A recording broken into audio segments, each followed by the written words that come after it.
Sabemos que a música é uma forma de expressão poderosa e que pode ser usada para comunicar a mensagem do Evangelho de forma eficaz. Por isso, é muito importante que os cantores expressem seu testemunho de vida, contando como foram alcançados por Jesus e como sua fé os transformou. Nesse vídeo, vamos compartilhar alguns testemunhos de cantores que foram alcançados por Jesus e que até hoje expressam sua fé em Cristo. Mas antes, já sabe, né? Dá aquele super like nesse vídeo, se inscreva no canal e fique ligado para não perder nada.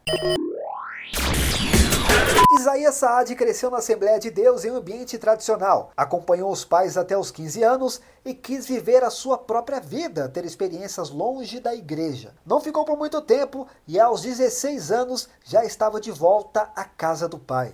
Então até os 16 foi o período que você ficou fora, assim? Assim, Aquele fora, né?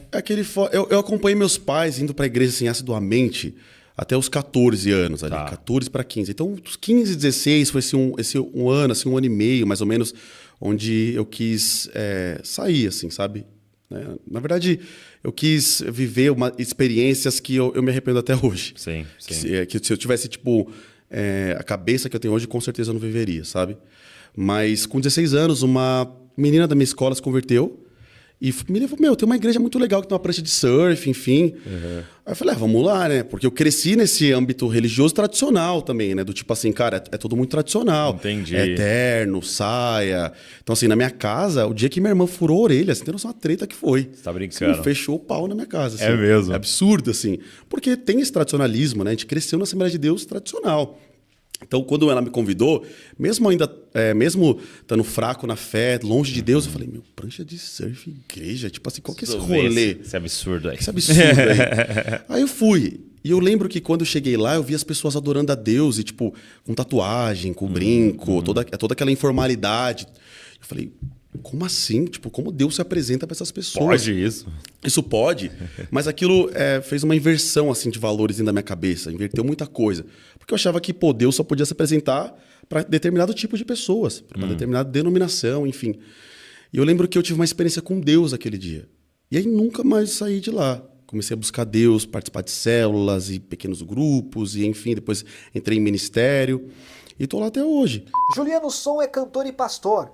Vem de uma família católica tradicional com um pai bastante ativo na paróquia. Foi para Florianópolis ainda jovem para curtir e conhecer pessoas novas. Sim, ele conheceu muitos jovens cristãos lá. Foi impactado pela vida deles a ponto de perguntar, será que Deus existe? E em 99 eu tenho uma oportunidade de representar o trabalho da família. Eu vou lá para Florianópolis para passar uma temporada. Ia passar uns 4 meses lá, representando, né, o trabalho da família. E, na verdade, eu fui lá para trabalhar. Florianópolis. Né? Imagina, no auge, né, da minha juventude, eu vou lá, vou trabalhar, mas não conhecer o Senhor, tá, gente? Então, eu fui lá para curtir, né? Curtir. E nessa que eu estou ali, curtindo a vida, eu conheço um pessoal, né? Um pessoal muito bacana, que falava só de Jesus. Né? E aquilo me incomodou, porque olhando para esse pessoal, olhando para a pureza desse pessoal, eu me lembro que uma vez eles me chamaram para um culto. Né? E onde, assim, que você viu esse pessoal? Em Florianópolis, lá na região dos ingleses, na região norte da ilha. Tá. Mas Né? assim, ter tido em praia, alguma coisa?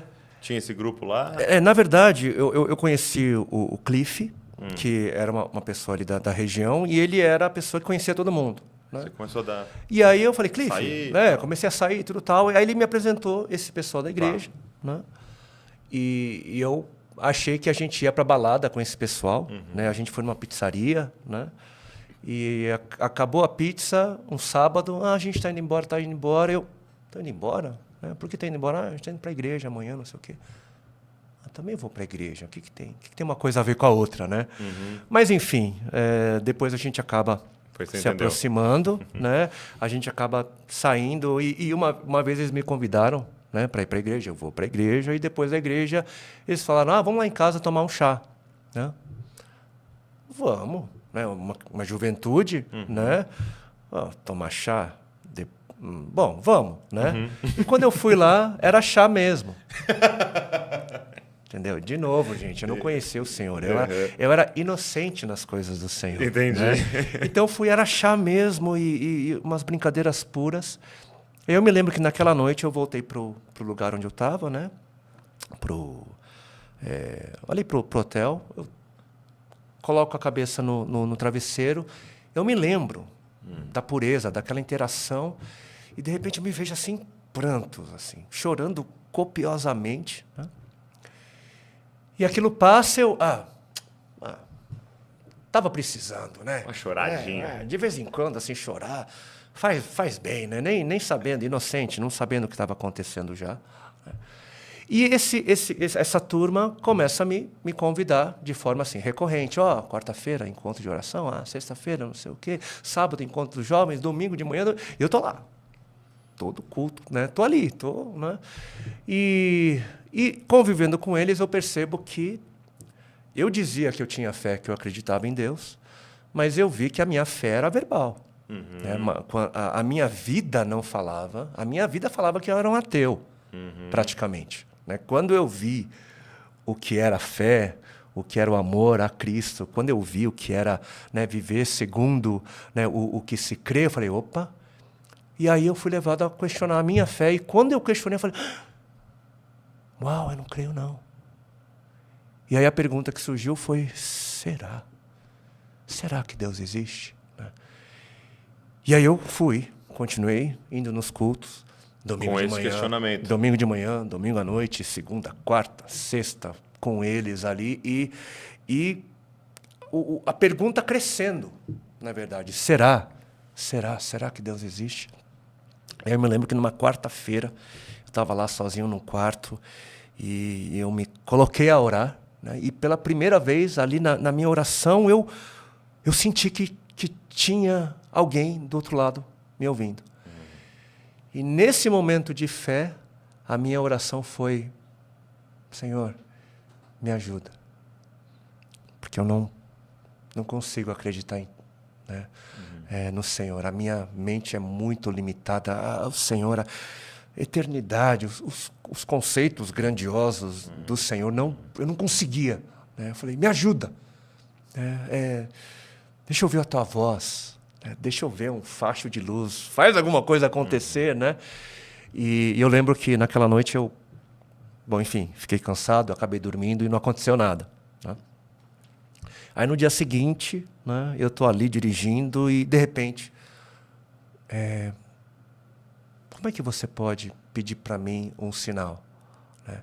Aí ele me fez lembrar do meu passado, de situações, e aquilo me quebrou. Né? Eu já comecei a entender algumas coisas. Né?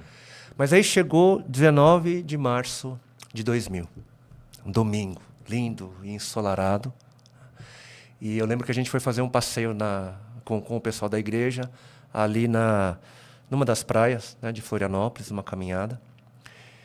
E pela primeira vez eu olhei assim para o mar, eu olhei para o céu e eu estava bendizendo, eu estava louvando ao Senhor pelo mar, pela beleza da natureza. Né? E aí chegou domingo à noite, no culto.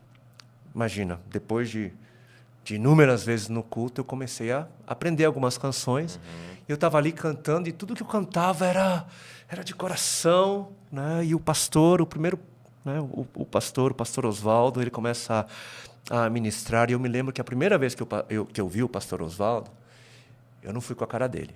Eu confesso.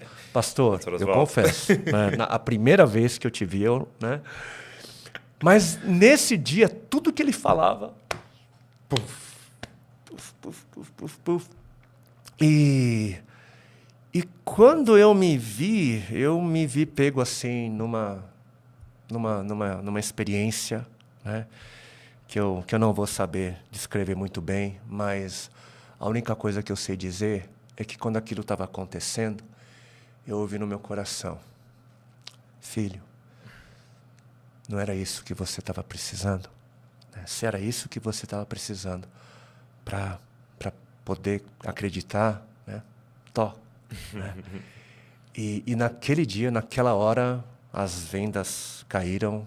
Né? Naquele dia, eu deixei de ser um descrente e passei a ser um crente no Senhor. No dia 19 de março de 2000, a minha vida mudou assim, completamente. Fernanda Brum vem de família cristã, mas aos 13 anos viveu um período intenso de rebeldia.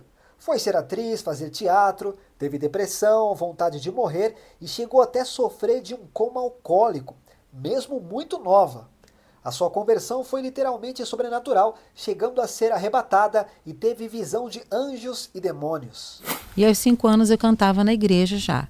Só que dos 13 aos 16, quando os meus pais se separaram, eu tive um momento de rebeldia e não quis mais saber de ir à igreja com ninguém. Minha avó paterna era aquelas irmãs de oração do coque, sabe? Bem avivadas, cheias... Olha lá, tô virando a irmã é do isso coque. mesmo. E ela continuou orando pela família. Mas dos 13 aos 16 eu vivi tanta coisa intensa que eu conto no meu livro, que parece até que foram mais anos do que eu vivi.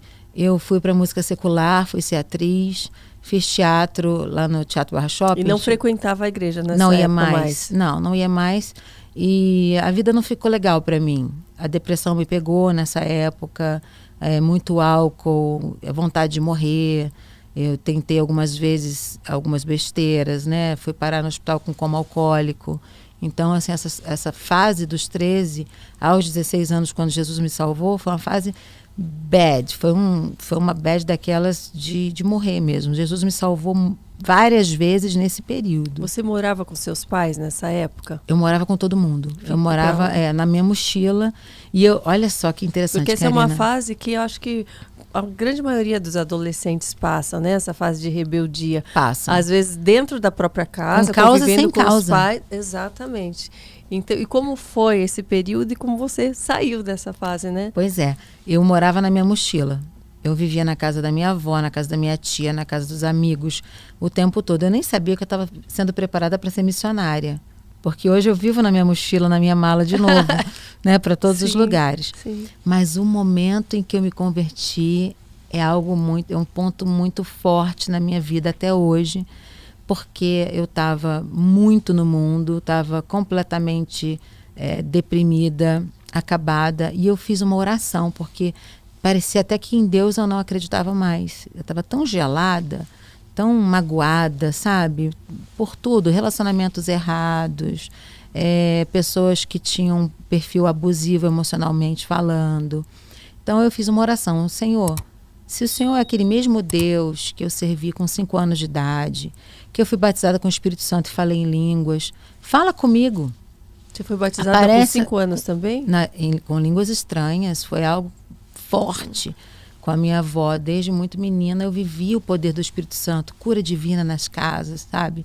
As pessoas eram trazidas assim, doentes, a minha avó dispensava o carro, pode ir embora o carro, deixa a pessoa, e a pessoa levantava e era curada.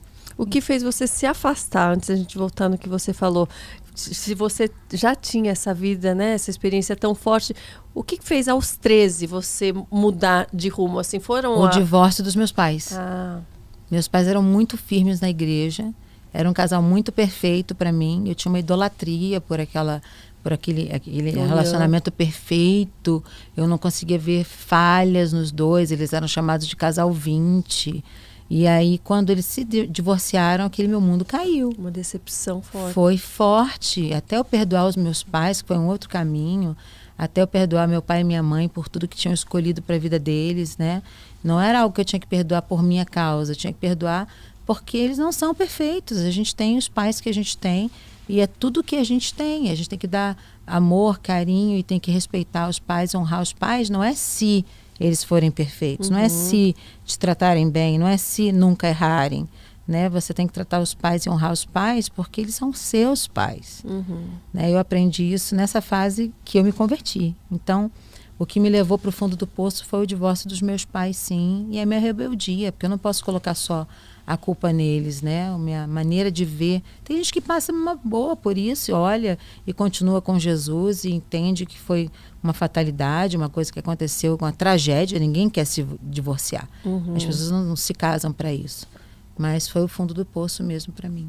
E daí, para você ser resgatada dessa Uau, foi lindo, Karina, foi lindo o que eu vivi, porque eu pedi ao Senhor, fala comigo, aparece na televisão.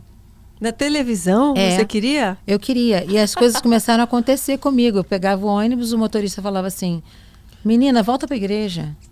Aí eu, vocês estão me perseguindo, não é possível. Esse motorista não sabe quem sou eu. Às vezes me chamava pelo nome, Fernanda, volta para a igreja.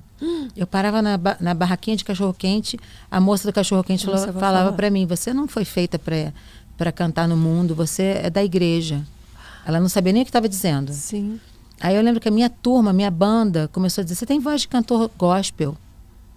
Aí eu dizia, eu não gosto de gospel, eu não gosto de cantores gospel. E o meu pai começou a observar isso. Mas o mais forte foi, eu cheguei um dia em casa, não tinha bebido nada, não tinha fumado nada, não estava doida, não estava alta, nada.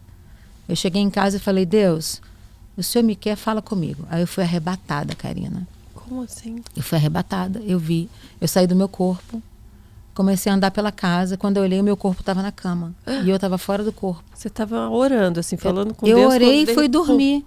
Ah, você foi Então, o apóstolo Paulo vai explicar isso como uma experiência de arrebatamento. Sim. Como se o próprio Deus tirasse a gente do corpo para a gente ver o mundo espiritual. Então, não foi ninguém que pregou para mim exatamente. Foi essa minha experiência que puxou o pino da granada. Sim. Então, eu saí do corpo, vi anjos, vi demônios, vi os demônios que tinham feito tudo para os meus pais se separarem. Como o espírito do divórcio existe. É um demônio mesmo, é algo forte.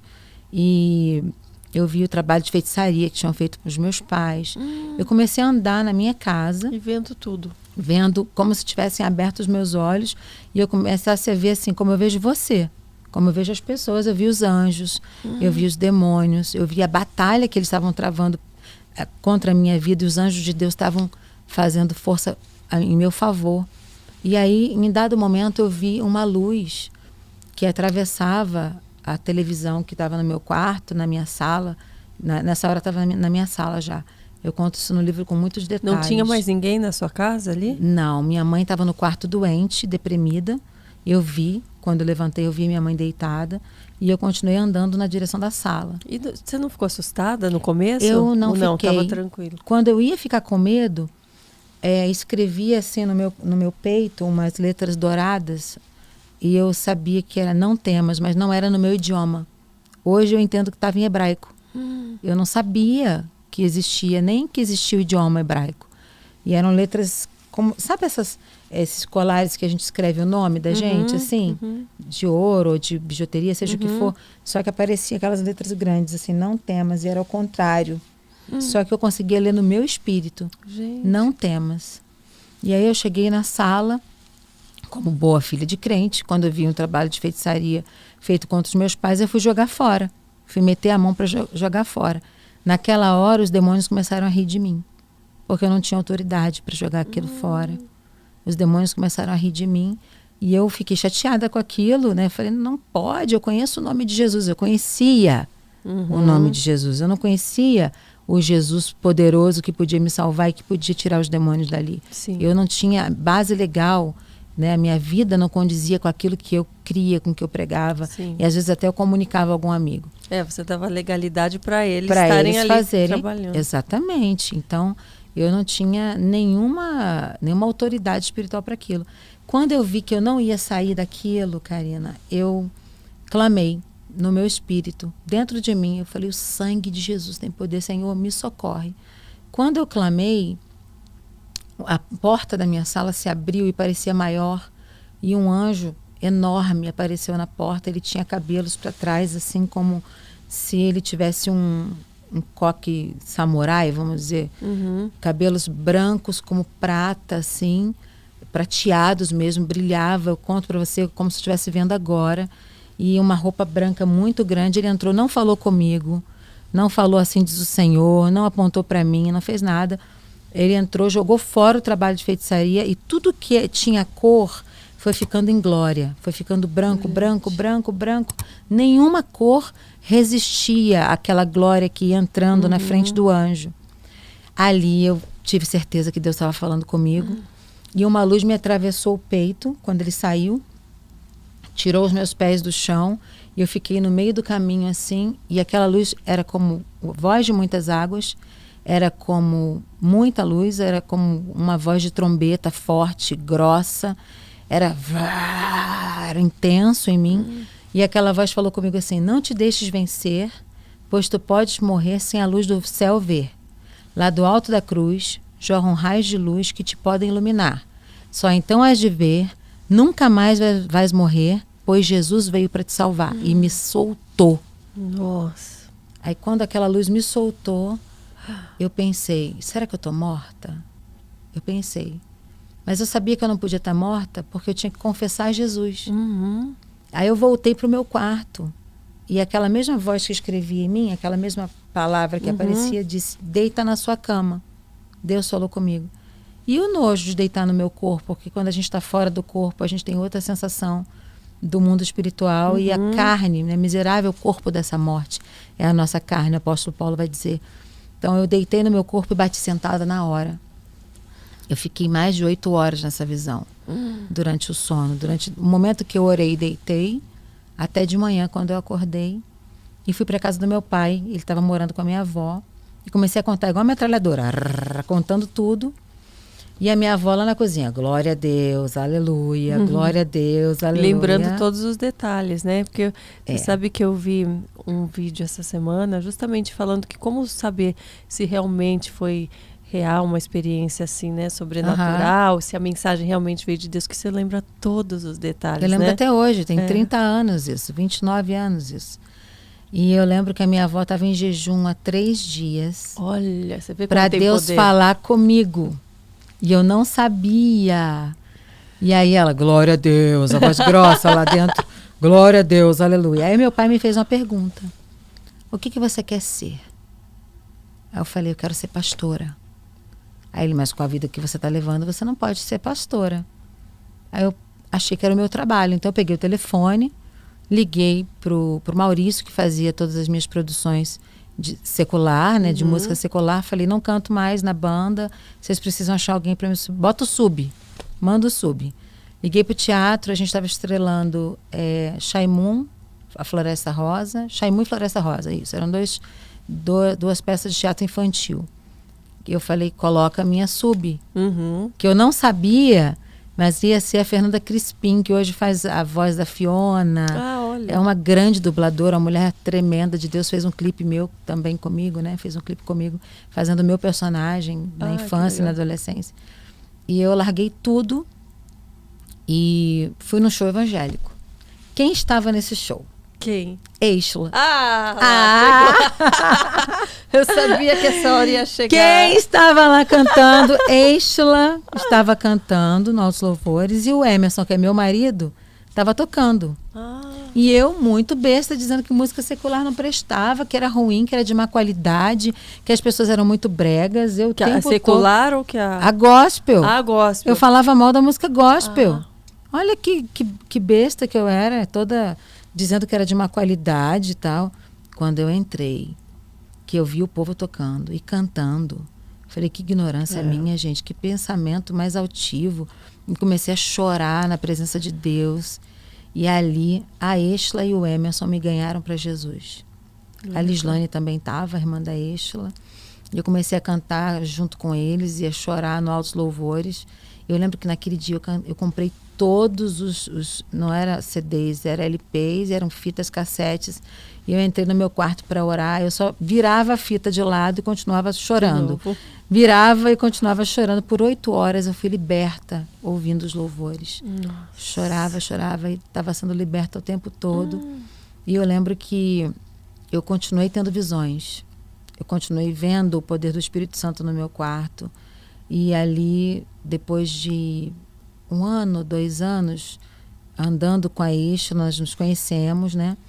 Andando com a Eixla, com a Lislane, com mais amigas, eu vi Jesus. Eu tive uma experiência com elas de libertação muito forte. E eu estava tocando na casa da minha avó, tocando violão com as amigas e tudo, e nós caímos no poder de Deus. Quando nós caímos no poder de Deus, eu tive alguns flashes da presença de Jesus. Eu vi os pés dele, eu vi as mãos dele, Eu vi os cravos na testa, furados. Eu não conseguia ver por completo. Era muita luz, mas eu tive essa experiência e toda a minha família foi liberta a partir daquela experiência que eu tive. Eu pedi a Deus para tocar os meus pais, para tocar a minha mãe, né, especificamente. Aí minha mãe voltou para Jesus, meu pai voltou para Jesus, todo mundo foi voltando para Jesus em casa. E a minha avó sendo essa coluna de oração o tempo todo. Mas foi uma fase que nós orávamos todas juntas num quarto todo rosa, dedicado ao Senhor, consagrado ao Senhor. E nós tivemos uma adolescência muito intensa no poder de Deus. Eu costumo dizer que era o suco do que nós íamos viver no futuro. Foi o combustível que a gente teve lá na adolescência para o que a gente ia viver mais tarde. Elaine Martins nasceu em berço evangélico, mas isso não a privou das dificuldades da comunidade que morava com sua família no Rio de Janeiro. Sabe aquela mãe que arrasta o filho para a igreja querendo ou não querendo? Essa foi a mãe de Elaine Martins. Eu vivo exatamente aquilo que a palavra diz. Ensina o menino o caminho que deve andar, no caminho. E mamãe me ensinou. E me ensinou de verdade, tá? Mamãe me levava pra escola dominical. Mamãe dizia, vamos pra vigília. E eu, não quero ir pra vigília. Eu vou dormir, não tem problema. Mamãe leva um travesseiro, um lençol, mas você vai com a mamãe, não vai ficar em casa não. E eu pra vigília. E, vamos pra consagração. E nesse tempo eu fui crescendo e cantando, né? Acho que eu canto desde sempre. Porque quando você tá na igreja, sempre tem uns conjuntos, né? Aí, conjunto das crianças. Eu comecei no conjunto das crianças. E daqui a pouquinho eu comecei a solar. A Elaine vai solar o hino tal do conjunto das crianças. Eu passei aquela fase de adolescência, assim... não quero ir pra igreja. Não tô afim. Culto de novo. Aquela fase... Sabe? Essa que você tá passando agora? É essa aí. Essa que você não tá entendendo nada. Fala assim, o que eu tô fazendo na igreja? Eu passei por essa fase. Mas foi assim, tudo que estava no meu coração, tudo que eu já tinha vivido naquele momento, eu não tinha como eu deixar pra trás, não tinha como eu esquecer. E eu vou aproveitar essa fala pra falar com algumas mães. Eu vou aproveitar essa fala pra falar com você, mãe. Porque o meu irmão era 2 anos mais velho que eu. A mesma igreja, mamãe levava, o mesmo culto. Eu tenho fotos com ele cantando no grupo dos adolescentes, no conjunto das crianças. Até que em um determinado momento, aí a gente tem que escolher o caminho. Eu decidi permanecer no caminho que me foi ensinado. O meu irmão escolheu o caminho do tráfico. E aí, por que eu quero falar com você, mãe? Porque eu já vi muitas vezes a minha mãe chorando, perguntando aonde foi que eu errei. Eu vi muitas vezes mamãe dizendo assim, o que foi que eu fiz de errado? Até que teve um dia que, numa dessas vezes, eu falei, mãe, eu posso falar uma coisa com a senhora? A senhora não errou. A mesma igreja que a senhora me levava, a senhora levava Leandro, que era o meu irmão. O mesmo culto que eu ia, ele ia. A senhora comprava roupa, uniforme do conjunto e comprava pra ele também. Só que ele escolheu o outro caminho, porque a salvação é individual. Você não tem como salvar o seu marido, você não tem como salvar o seu filho, você não tem como salvar a sua esposa, não tem como. Você pode apresentar Jesus, dizer que ele é bom e dizer que ele é maravilhoso, mas a escolha de servir e seguir é pessoal. Então eu quero dizer pra você, mãe, pai, não se culpe. Faça a sua parte. Ore, entregue a Deus, mas não se culpe pelo que aconteceu, não se maltrate. Então, eu passei esse período meio... Não quero ir, não vou pra igreja mas aquilo já estava em mim. Aquilo já... A semente já estava brotando. E eu não tinha mais como voltar atrás. Era como se fosse assim, não tem mais como parar. Eu já conheço. E foi quando eu dei início ao meu chamado. foi quando eu dei início ao meu ministério, que foi quando eu comecei a fazer o trabalho nos presídios. A primeira vez que eu entrei no presídio, eu tinha 16 anos de idade.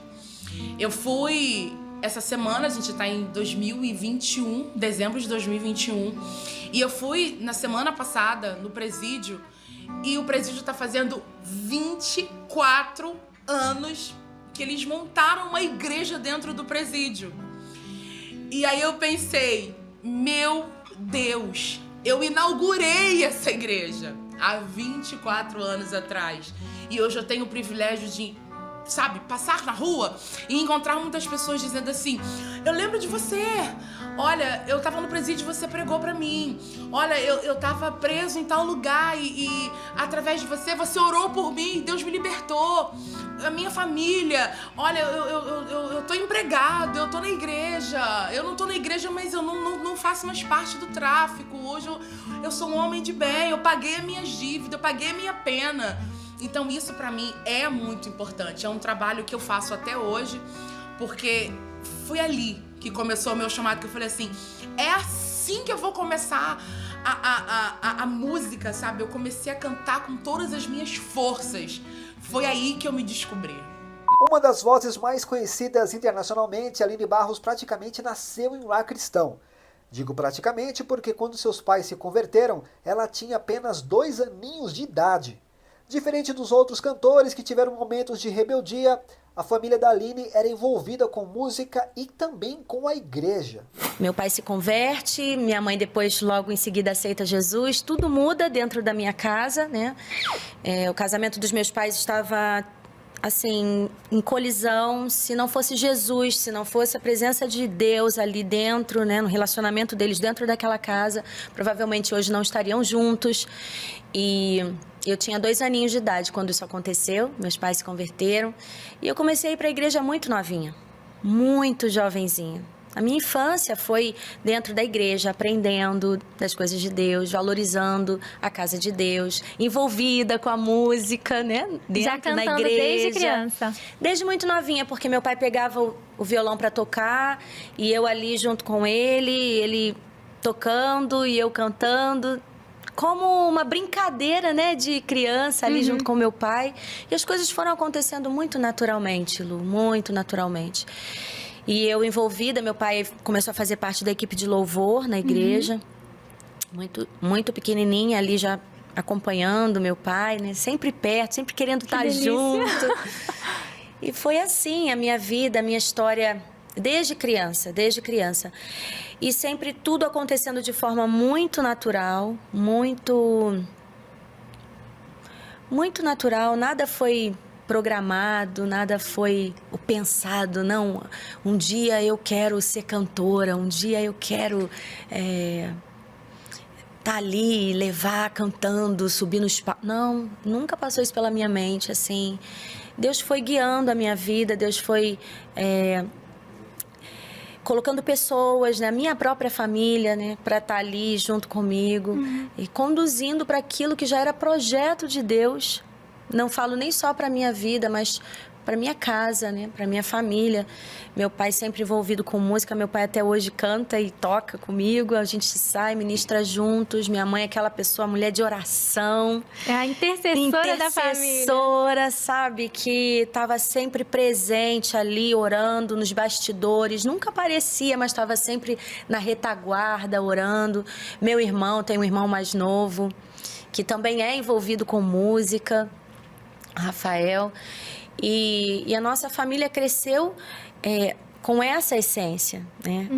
Com esse temor do que é realmente buscar a Deus, desejar a Deus em primeiro lugar na sua vida, no seu coração. Aprendi muitas coisas, vivi muitas experiências na minha infância com o Senhor. E nessa fase de sair da adolescência, né, para a juventude, foi quando eu realmente decidi por Jesus. E foi algo que marcou a minha vida, porque aconteceu junto ali com as crianças, né?